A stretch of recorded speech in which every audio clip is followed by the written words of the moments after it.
Proses evakuasi dan pengangkatan puing runtuhan bangunan pondok pesantren Jumat pagi dilanjutkan dengan menggunakan ekskavator breaker setelah sebelumnya menggunakan crane. Alat berat ini difokuskan untuk memecah balokan beton besar yang ada di runtuhan. Setelah menggunakan crane sejak Kamis siang kemarin untuk mengangkat puing besar runtuhan, proses evakuasi tim SAR dilanjutkan dengan menggunakan ekskavator breaker sejak pukul 1 dini hari tadi untuk memecah belahan beton yang menghalangi akses evakuasi. Puluhan truk juga disiagakan untuk mengangkut puing runtuhan menjauhi TKP. Tim SAR gabungan Jumat pagi kembali menemukan 3 korban robohnya ponpes dalam keadaan meninggal dunia.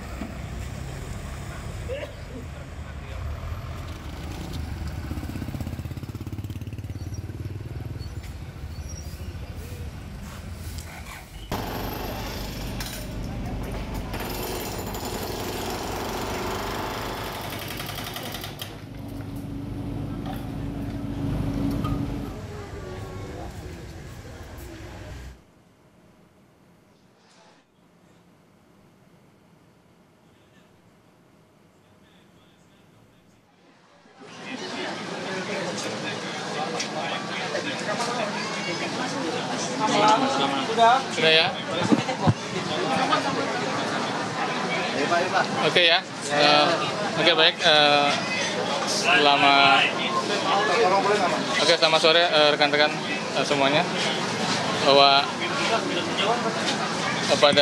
sampai dengan sore hari ini kami akan menyampaikan sampai dengan sore hari ini ya terkait dengan pencarian para santri yang tertimpa musibah runtuhnya bangunan pesantren ya. Bahwa kami update dari yang awal pagi 7:30 satu korban ditemukan, kemudian yang kedua pada pukul 7.35 dilanjutkan, kemudian penemuan yang ketiga pada pukul 10:17 dan yang keempat pada pukul 11:16 dan terakhir tadi pada pukul 2.00 juga ditemukan korban kelima, sehingga total semua pada hari ini adalah korban ditemukan 5 orang dan semua dalam kondisi meninggal dunia, sehingga kalau dijumlahkan seluruh korban yang ditemukan ada 113 terdiri dari selamat 10 dan yang 103 dalam kondisi selamat ya. 10 meninggal dunia, yang 103 dalam kondisi selamat. Semua itu santri semua atau gimana Pak? Untuk yang 10 meninggal dunia itu karena belum teridentifikasi ya, jadi nama-namanya nanti nunggu setelah identifikasi selesai. Pak, ini proses berapa lama Pak kira-kira Pak untuk pengangkatan material ini?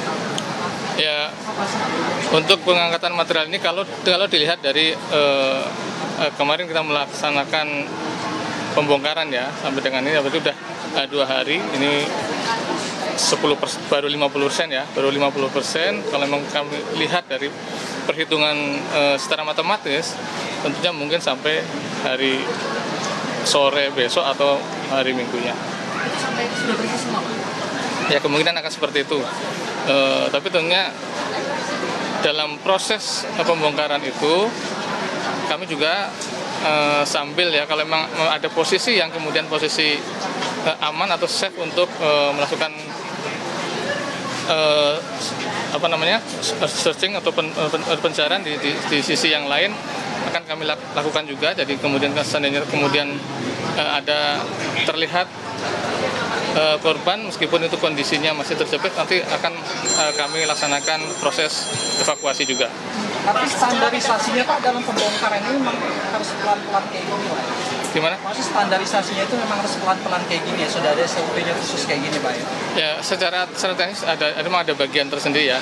Saya nggak bisa menyampaikan secara teknisnya prosesnya itu harus seperti apa. Tapi yang jelas ada teknisnya tersendiri untuk pembongkaran tersebut, karena memang bahwa gedung ini, yang reruntuhan ini adalah dia menyambung ataupun ada sambungan ke bangunan-bangunan di sampingnya. Jadi mungkin ada teknis tersendiri dan itu ada timnya sendiri yang tahu persis dengan hal tersebut. Secara tingkat kesulitan apa perbedaannya apa sih Pak dengan melakukan proses manual yang kemarin sudah berlangsung Pak? Ya, sangat berbeda ya. Kemarin memang kita mengevakuasi atau melaksanakan evakuasi kepada korban-korban yang memang kondisi hidup ya.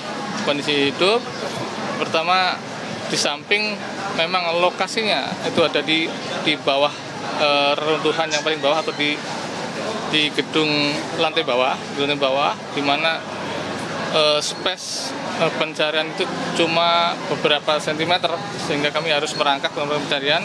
Kemudian tentunya rawan sekali untuk runtuh kembali, posisi masih bangunan utuh, otomatis sangat riskan untuk runtuh kembali, sehingga perlu kehati-hatian, apalagi itu adalah korban yang memang masih kondisi hidup. Itu pun kami bertahap kan waktu itu untuk membuat lifetime-nya itu lebih lama ya. Itu pun kami dengan sebelum kami bisa mengakses, kami masih oksigen, kasih minuman seperti itu. Sementara kalau sekarang kami memang dari sisi luar yang artinya tidak harus merangkak dan sebagainya. Itu pun kami menggunakan peralatan yang kemudian lebih besar dan bisa digunakan untuk lebih membobol lebih cepat seperti itu. Kalau dari pemetaan gimana Pak? Anak-anak dari 50% yang sudah dicapai ini pemetaannya apakah ditujukan di bagian tengah dulu yang menjadi titik tertimpa paling banyak gitu apa gimana Pak? Tentunya nggak seperti itu ya. Memang teknisnya adalah gimana membongkar semuanya secara keseluruhan semuanya. Tapi tidak. Dan itu dia saudara informasi terkini langsung dari Sidoarjo, Jawa Timur mengenai proses pencarian korban robohnya Ponpes. Dan dari informasi tadi saudara kita mengetahui ada 5 korban yang ditemukan dalam keadaan meninggal dunia.